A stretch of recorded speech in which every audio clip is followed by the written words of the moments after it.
Indonesia, sebuah nama yang hari ini kita kenal sebagai negara kepulauan besar yang bersatu. Namun, di balik keberagaman modernnya, tersembunyi ribuan tahun sejarah yang membentuk jiwa dan jati diri bangsa ini jauh sebelum era digital. Bahkan sebelum era kolonial, tanah ini adalah rumah bagi karijan-karijan besar, imperium-imperium perkasa yang mengukir sejarah tidak hanya di Nusantara, tapi juga di panggung dunia. Mereka adalah para raja, pahlawan, dan pembangun peradaban. Inilah kisah mereka, kisah tentang bagaimana Indonesia lahir dari warisan kerajaan-kerajaan kuno yang tak lekang oleh waktu. Sejarah kerajaan kita dimulai di abad keempat Masehi. Di tepian Sungai Mahakam, Kalimantan Timur, berdirilah Kerajaan Kutai, kerajaan Hindu pertama yang kita kenal lewat 7 tiang batu bernama Yupa. Dari sinilah sejarah tulis-menulis di Indonesia bermula. Tak lama berselang, di tanah Jawa bagian barat, Kerajaan Tarumanegara muncul dengan kehebatannya, dipimpin Raja Purnawarman.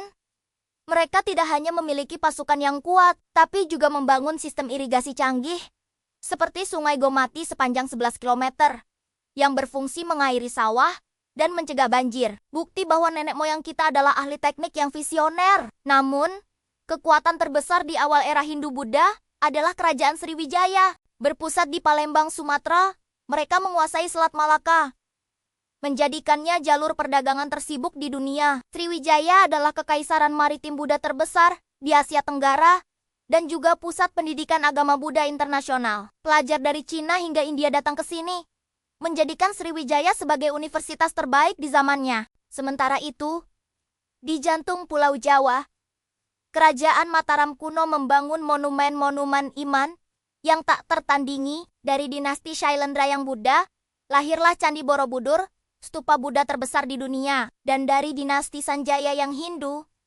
berdirilah Candi Prambanan, persembahan megah untuk para dewa. Dua agama hidup berdampingan dan menciptakan keajaiban dunia yang kekal. Di Jawa Timur, lahir Kerajaan Singasari, sebuah kerajaan yang penuh drama dan ambisi.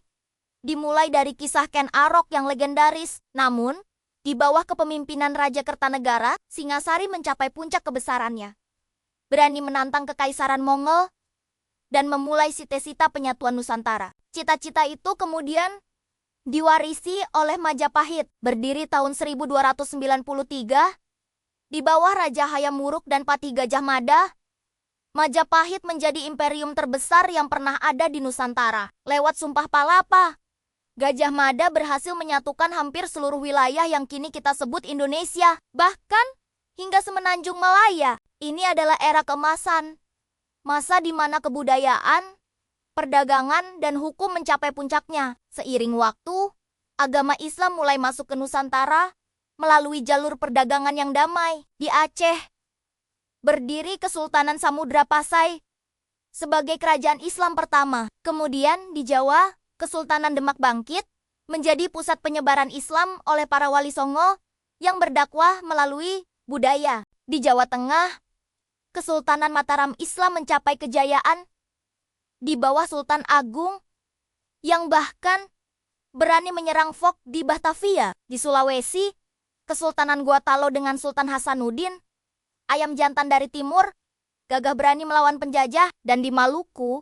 Kesultanan Ternate dan Tidore menjadi rebutan dunia karena rempahnya yang melimpah. Dari Kutai hingga Mataram Islam, dari Borobudur hingga Masjid Agung Demak, kerajaan-kerajaan ini mungkin telah berlalu. Namun, warisan mereka adalah pondasi bagi bangsa kita. Konsep Bhinneka Tunggal Ika lahir di era Majapahit, dan semangat perlawanan terhadap penindasan mengalir dari para sultan. Mempelajari sejarah kerajaan bukan hanya mengingat masa lalu, tapi memahami siapa kita sebenarnya sebagai bangsa. Bangsa yang besar, kaya akan budaya, dan memiliki akar peradaban yang dalam. Sebuah warisan tak ternilai yang terus hidup, membentuk Nusantara abadi. Terima kasih telah menjelajahi sejarah luar biasa ini bersama. Sampai jumpa di kisah selanjutnya.